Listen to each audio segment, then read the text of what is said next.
Hello, I'm Jorge Gestoso. Welcome to a new program from Washington. On today's show, the actor and political activist, Danny Glover. Mr. Glover, thanks very much for being with us. Thank you very much. Mr. Glover, what was your reaction when it has been announced the reestablishment of relations between Cuba and the U.S.? Well, I knew it was the beginning, and certainly I was excited, as I'm sure so many people were who've been for years advocating normalization of relationships with Cuba. We must be reminded that the blockade's still in force, that the blockade has not been abandoned, that's still real, but the opening up of an embassy instead of just an intersection is an important step. But more importantly, my brother Geraldo Hernandez is home. And that was more important to me. I think I was somewhere, and it's one of those moments that you'll always remember. You know, I remember the day that Mandela was released from jail. I remember how I felt that day and what happened. I remember the day when the Soweto revolt happened, June 16th, 1976. And I'll always remember that day that Geraldo got a chance to go home. And ironically, I was trying to find out if I can go see him in Victorville between Christmas and New Year's. And I had just seen it the 1st of July in Victorville in the prison, which is a deplorable place, a place you never want to visit anybody in, even your worst enemy. So, but I was happy about that. And it's the beginning for a number of reasons. And certainly, I think that for us who come up through the 60s, as I have, I mean, there were moments where you could see a documentary about Cuba on PBS. Mm-hmm. You could see a documentary about Cuba. There was information. There was a free flow of documentary. I remember my great friend, Sal Lando, did a documentary in 1968 following Castro around, Fidel Castro around. And so all those things you were able to see at once upon a time. Now we have an opportunity to engage and have another relationship. And I'm going to say we as citizens, and I underline that way, have another relationship with Cuba. Not the information that we often get from those who have a strategic reason for giving us, provide us information, but real information about people and lives and everything. All those particular things are now on the table. I hope that it is, and I hope that within the framework that we look at a nation state, and as Cuba has said all the time, everything is on the table except one thing: our sovereignty.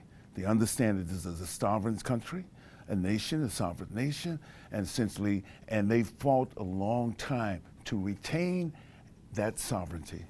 And is there a risk that under the table to reestablishing the relations, what the real purpose of the U.S. is regime change? Well, that's always the case. You know, that's been the case for the last 50 some odd years. You know, I mean, through all the things that have happened, the attacks on Cuba, the labeling of Cuba in certain ways and everything. It's been that. Even after the Soviet Union pulled out, the special period was an attempt to really bring the Cubans to their knees at that percent. But they held tight and held fast with their own beliefs as well. I'm not saying that Cuba is a utopia. I'm not saying that. But there's a dynamic that has to happen in the world right now at this particular moment where we have to ask ourselves critical questions about who we are in relationship to each other, in country to country, citizen to citizen. We have to have a different kind of understanding, empathy, and also respect for people's ideas. And that's one of the things that hopefully that we retain, that we build ourselves, not from the standpoint of our own supposedly exceptionalism, that we in this country build that kind of sense of everyone who's doing that. I don't care if they're Venezuelan, Ecuadorian, I don't care if they're Brazilian, I don't care where they are in the world. And what do you think that has been the deep feeling of Fidel Castro when he learned that the Cuban Five were finally at home? Well, he says in his own writings, his own words, that is one of the big mistakes that he had made. he had a chance to pull those men out at a particular point in time. Yet he had a feeling of trust and a working relationship with of course, the FBI, and that the last thing he thought that they would be spend the next 16 years of their lives. So you can imagine how Fidel Castro feels at this particular moment. You were having the chance of knowing him in many occasions. You were with him. First thing that comes to your mind when you close your eyes and think of Fidel Castro? There's so many things that help me with the whole idea of Fidel. The first time I heard about the Cuban Revolution was through my parents' local union in 1959. I was 12 years old. So when I heard about the Cuban Revolution, I said, what is that? These people were celebrating and uplifting the Cuban Revolution. That's the first thing. As I've gone through life and watched various other the events that happened around Cuba, certainly my relationship with Cuba took another stage and took another form when Cubans supported Angola.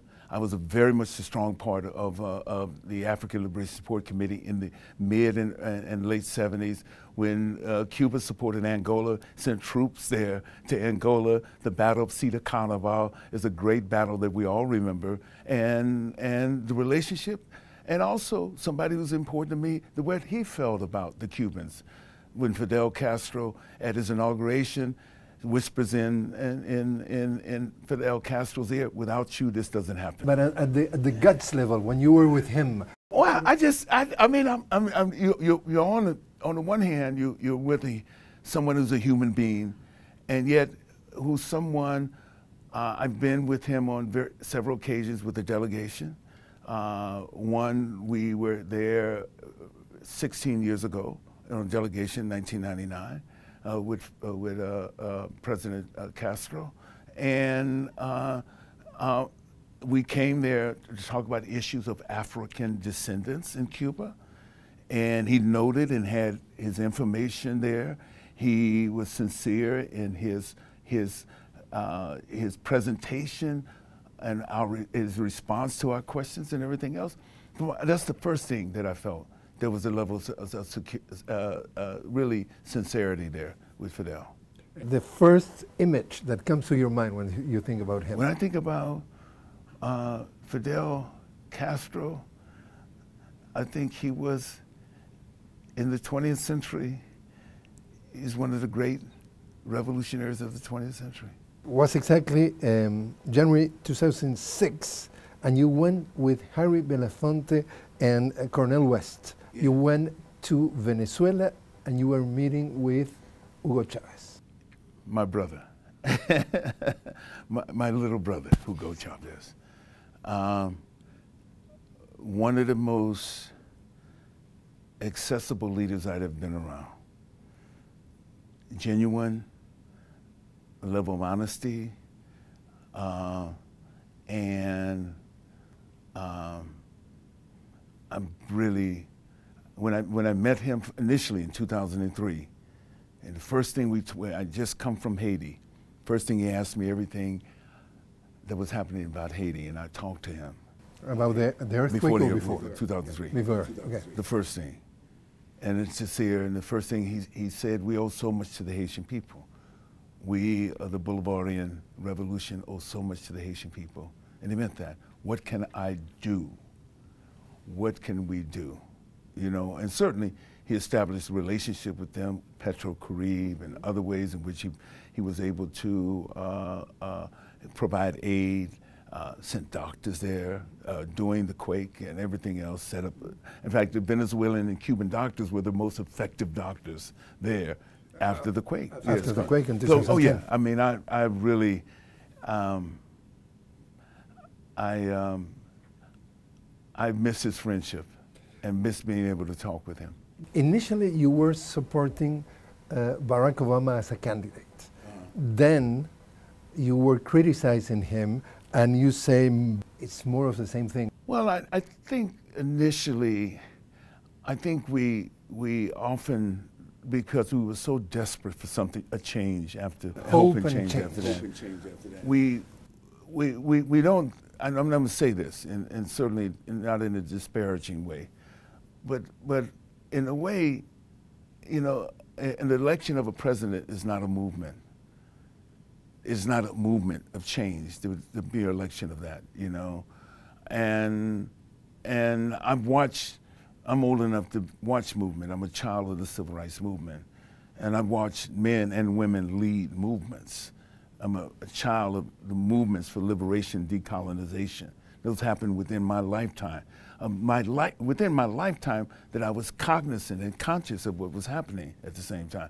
So I know what that is. But the simple election of a president is not a movement itself. Now, very interesting story about Franklin Delano Roosevelt when he met a great labor leader, and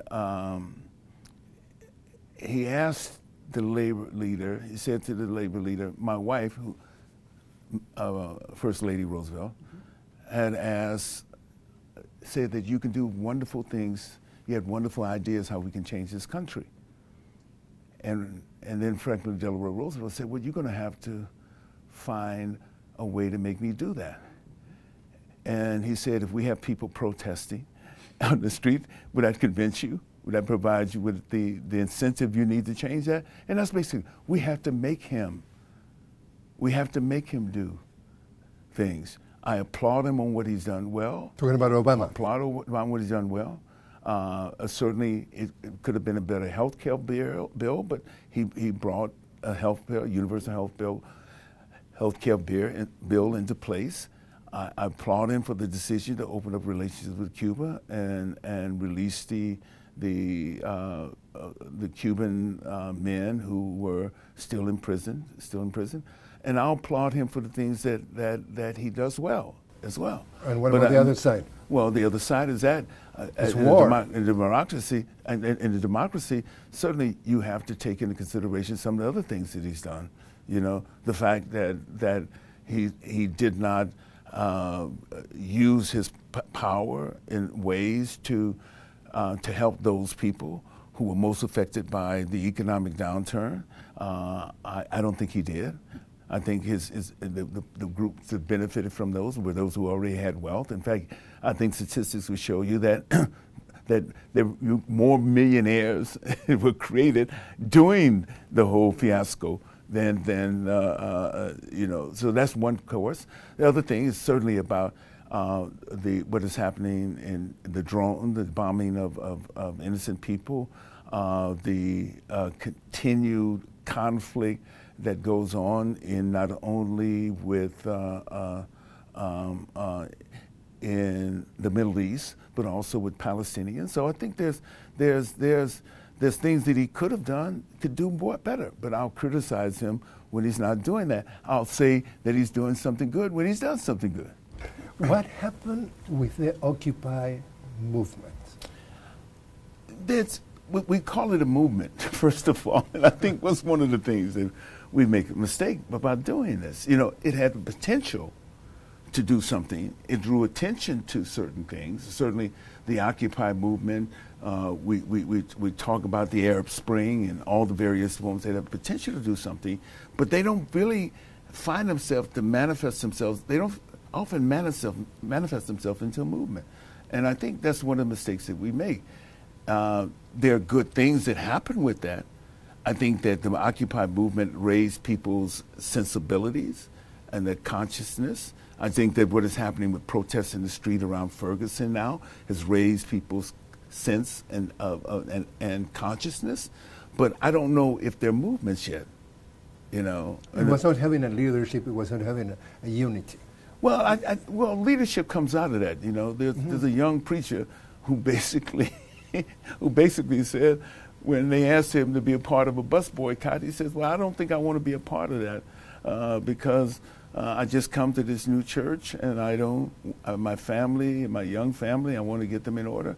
And then the deacon says, "Well, it's going to look mighty funny if the meeting's at your church and you're not there." And certainly he was there and continued to be there from that moment on for the next 13 years, Martin Luther King Jr. So leaders come out of that. But in the case of Occupy, the protest was 1%, 98%. Yeah. Figures. Between 2008, the end of the financial crisis, or supposedly the end, and 2013, 95, this is official International Monetary Fund figure, so it's not really anything too trendy. 2008 to 2013, 95% of the profits went to the 1% of the population, and 90% of the population got poorer. Question: Ferguson is a result of that? Well, see, Ferguson is a manifestation of several things. Certainly it's a manifestation of racism and historic racism, and specifically as it is focused on black men. That's historic. I mean, it goes back from slavery on through slavery to Jim Crow and everything. Until today. Until today. You know, the violence that often is meted out by police had been meted out in some sort of way by the Ku Klux Klan or the White Citizens Council, whatever. So the fact is that that's historic. The second thing is that police have a particular function within the society, and that's to maintain order.